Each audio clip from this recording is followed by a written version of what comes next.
All right, for most parents, school is out, and the summer's here, but this means kids are back home, and after a full year of homework and activities and track meets and football games, chances are their bedrooms could use a little cleaning. Professional organizer Stasia Symes joins us now with some of the kids' clutter tips, so it's not just adults that make the mess. I guess the kids got to learn it somewhere, right? Yes. So yes. when you're dealing with, school's out, summer's here, and there's just clothes everywhere from the school year. How do we even clean this stuff up? Okay, so I've been working with a lot of parents the past few months here. Everybody's getting ready for summer. Now that the kids are out of school, this is a chance for a fresh start. And clothing is the #1 place that I like to start with people. Going through the closets and eliminating all the clothes that no longer fit your child, that have holes in it, things that you don't want them to wear anymore, or things that they're no longer interested in wearing. It's the first place to start. Yeah, I'm looking at this one right here that we have up, and how do you make sense out of that? Jeez.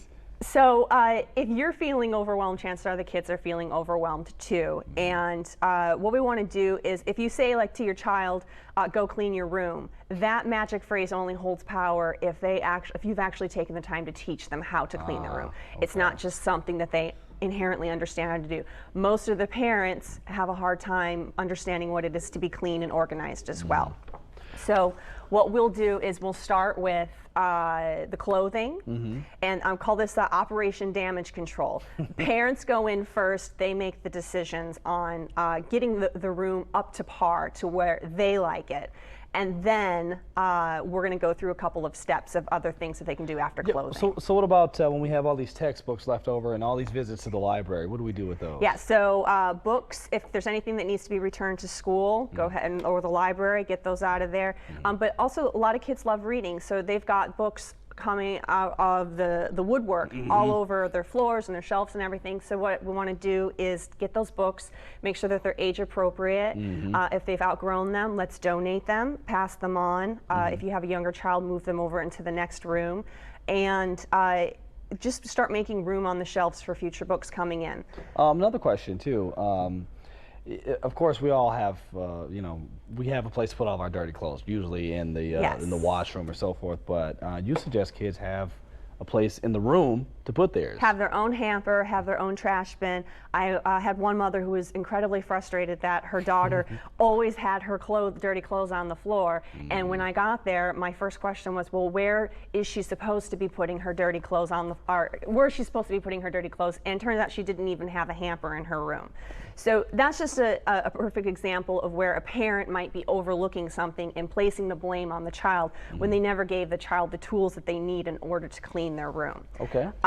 Going through games and toys as well, making sure that those are age appropriate, getting rid of anything that's no longer working or all the pieces are missing. Right.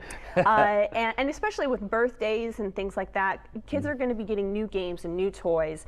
And so we want to continue to make sure that we're eliminating toys that are no longer being used by the kids. And of course, we have a Facebook question too as well. And I believe today the Facebook question was, what do we do with all the hand-me-downs coming from friends and family? Oh yeah, what do you do? So first of all, rule #1, you do not need to keep everything that everyone ever gives to you. Okay. As soon as possible, try to go through those bags and choose the things that you actually feel that your child would wear in the future, because sometimes those hand-me-downs are too big for you right now, or too big for your child right now. So keeping the things that you actually want your child to wear, and then go ahead and label them by age and size so that they can wear them in the future. All right, Stasia Symes, thank you so much. Always a pleasure. Hey, if you have any questions about getting organized, you can call Stasia directly, 504-920-1800, and receive a free clutter consultation, or tweet at Stasia Symes using the hashtag #ClutterQuestion and 4WWL. So your question may be answered right here live on air when Stasia joins us again next month. Thank you, Stasia. Appreciate it. Thank you, Antoine. All right.